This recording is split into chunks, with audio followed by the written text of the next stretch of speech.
बिस्मिल्लाहिर्रहमानिर्रहीम। आज का जो हमारा टॉपिक है वो है स्ट्रक्चर ऑफ आई, आँख की साख्त। चैप्टर नंबर है 4।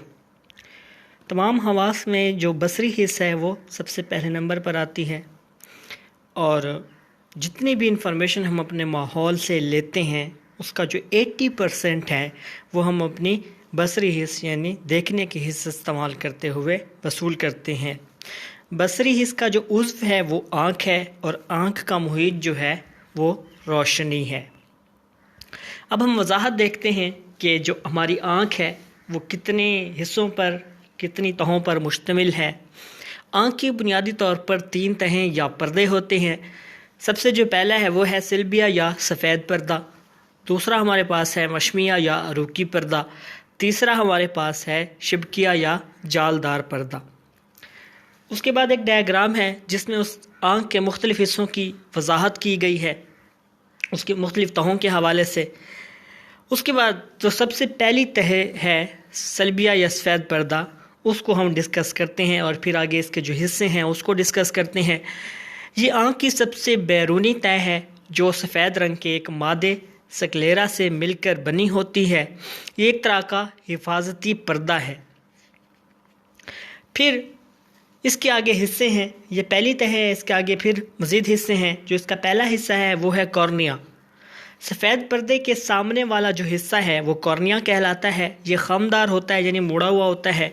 पीछे से पानी का दबाव इसके खम को बरकरार रखता है, यानी पीछे की तरफ से इस पे पानी का प्रेशर होता है, जिसकी वजह से इसका जो खम है जहाँ से ये मुड़ा हुआ है वो बरकरार रहता है।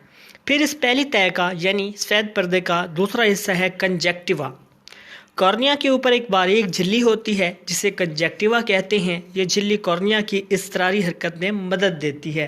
अब इस्तरारी हरकत क्या होती है? ये ऐसी हरकत होती हैं जो ख़ुद ब खुद सरजद हो जाती हैं, जो ऑटोमेटिकली परफॉर्म हो जाती हैं, जिनको करने में हमारी मर्ज़ी या हमारी नीयत शामिल नहीं होती। उसके बाद हमने पढ़नी है दूसरी तह। आँख की जो दूसरा पर्दा है वो है मशमिया या अरूकी पर्दा। ये आँख की दरमियानी तह है जो कि स्याह या गहरे भूरे रंग की होती है। इस तह में पिगमेंट्स पाए जाते हैं। पिगमेंट्स ये रंगने वाला मवाद होता है, ये ज़रात होते हैं जो ज़्यादा या फालतू रोशनी को जज़ब कर लेते हैं, और इस हिस्से में खून की रगें पाई जाती हैं जो आँख को खून मुहैया करती हैं।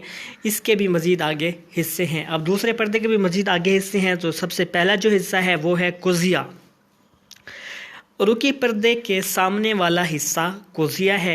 यह हिस्सा आँख के रंग का तयन करता है, यानी आँख के दरमियान में जो हमें रंग नज़र आ रहा होता है, जो कलर नज़र आ रहा होता है, चाहे वो नीला हो, चाहे भूरा हो, स्याह हो, जो भी रंग हमें नज़र आ रहा होता है, दरअसल वही कुज़िया होता है। वही कुज़िया यानी आइरस, उसी को ही कहते हैं। उसी आइरस की वजह से वो रंग हमें नज़र आता है। कुज़िया क्या करता है? पुतली के साथ मिलकर ये आँख में दाखिल होने वाली रोशनी को कंट्रोल करता है। फिर इस पर्दे में दूसरा जो हिस्सा है वो है पुतली। कुज़िया के दरमियान एक सुराख होता है जिसे आँख की पुतली कहते हैं। कुज़िया का काम आँख की पुतली को फैलाना या सुकेड़ना होता है, क्योंकि जब कम रोशनी होती है तो हमारी आँख जो होती है वो फैल जाती है, ठीक है, और जब ज़्यादा रोशनी होती है तो हमारी आँख जो है, उसकी जो पुतली जो है वो सुकड़ जाती है। उसके बाद इसी के बकिया हिस्से में आते हैं मज़गानी उज़लात पाए जाते हैं। ये कुज़िया की हरकत में मदद देते हैं। जो हमने पहला हिस्सा पढ़ा था आइरस, की हरकत में मदद देते हैं। कुज़िया को जब रोशनी की मिकदार कंट्रोल करने के लिए जब सिकुड़ना होता है या फैलना होता है तो इसकी मदद कौन करते हैं? मज़गानी उज़लात करते हैं। उसके बाद अदसा यानी लेंस हैं।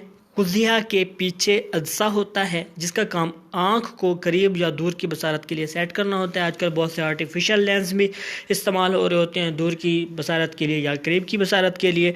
तो जो दूर की बसारत के लिए हम लेंस इस्तेमाल करते हैं वो है कनकेव लेंस, और जो करीब की बसारत के लिए इस्तेमाल किया जाता है वो है कन्वेक्स लेंस। उसी के बाद इसके बकिया हिस्से में आ जाता है आबी रतूबत।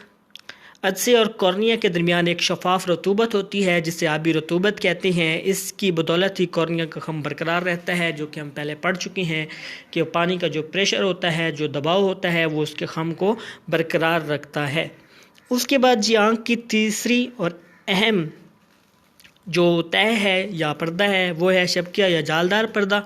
چھوٹے چھوٹے خلیوں سے بنی یہ آنکھ کی سب سے اندرونی تہہ ہے۔ یہ بہت حساس حصہ ہے، زیادہ روشنی اس حصے کے لیے نقصان دہ ہے۔ دوہرا محدب عدسہ اشیاء کا عکس جالدار پردے پر ہی منعکس کرتا ہے، یعنی جو عکس منعکس ہوتا ہے وہ اسی پردے پر ہوتا ہے اور یہ عکس الٹا ہوتا ہے۔ اس کے مزید حصے کون کون سے ہیں جی؟ وہ دیکھتے ہیں۔ سب سے جو پہلا حصہ ہے وہ ہے زجاجی رطوبت۔ یہ آنکھ کے ڈھیلے کے اندر ہوتی ہے جو کہ گاڑے اور شفاف مادے پر مشتمل ہوتی ہے، اور جو رطوبت آنکھ کی ساخت کو برقرار رکھتی ہے اور اس کو پچکنے سے بچاتی ہے۔ اسی تیسری تہہ میں ایک اور حصہ ہوتا ہے زرد مقام، جسے فوویا کہتے ہیں۔ اس تہہ کے نچلے حصے میں ایک ایسا مقام ہے جہاں صرف مخروطے پائے جاتے ہیں، جس کی وجہ سے اسے فوویا کہا جاتا ہے یا زرد مقام کہا جاتا ہے۔ اس کے بعد ایک اور حصہ اس میں آتا ہے، وہ ہے تاریک نقطہ۔ اس حصے میں مخروطے اور مستقیمیں موجود نہیں ہوتے، جس کی وجہ سے یہاں بصارت کا احساس نہیں ہوتا، جس کی وجہ سے اسے تاریک نقطہ کہا جاتا ہے، بلائنڈ سپاٹ۔ اس کے بعد اسی میں دو چیزیں ہم نے بھی ذکر کیا، مستقیمے اور مخروطے۔ مستقیمے کیا ہوتے ہیں؟ یہ رات کی بصارت کے خلیات ہیں، رات کے وقت کام کرتے ہیں، یعنی جب ہم رات کو دیکھتے ہیں تو مستقیمے ہی ہمیں مدد کر رہے ہوتے ہیں رات کو دیکھتے وقت، کیونکہ یہ کم روشنی میں کام کرتے ہیں۔ مخروطے جو ہیں جب ہم دن کو دیکھتے ہیں، یہ دن کی بصارت کے خلیات ہیں، دن کے وقت کام کرتے ہیں، کیونکہ یہ جب یہ کام کرتے ہیں تو ان کو کام کرنے کے لیے مناسب روشنی ضرورت ہوتی ہے۔ اس کے بعد جو ہے وہ اس کا بقیہ جو حصہ ہے وہ ہے بصری کیازما۔ آنکھ کے اعصابی ریشے جس جگہ پر ایک دوسرے کو قطع کرتے ہیں اسے بصری کیازما کہتے ہیں۔ آنکھ کے بائیں حصے کے اعصابی ریشے دماغ کے دائیں حصے میں جاتے ہیں اور آنکھ کے دائیں حصے کے اعصابی ریشے دماغ کے بائیں حصے میں جاتے ہیں، یعنی ایک کراس کی شکل میں کام کرتے ہیں، اور جس پوائنٹ پر جس جگہ پر یہ ایک دوسرے کو قطع کرتے ہیں، ٹچ کرتے ہیں، یہ وہ مقام کیا کہلاتا ہے؟ بصری کیازما کہلاتا ہے۔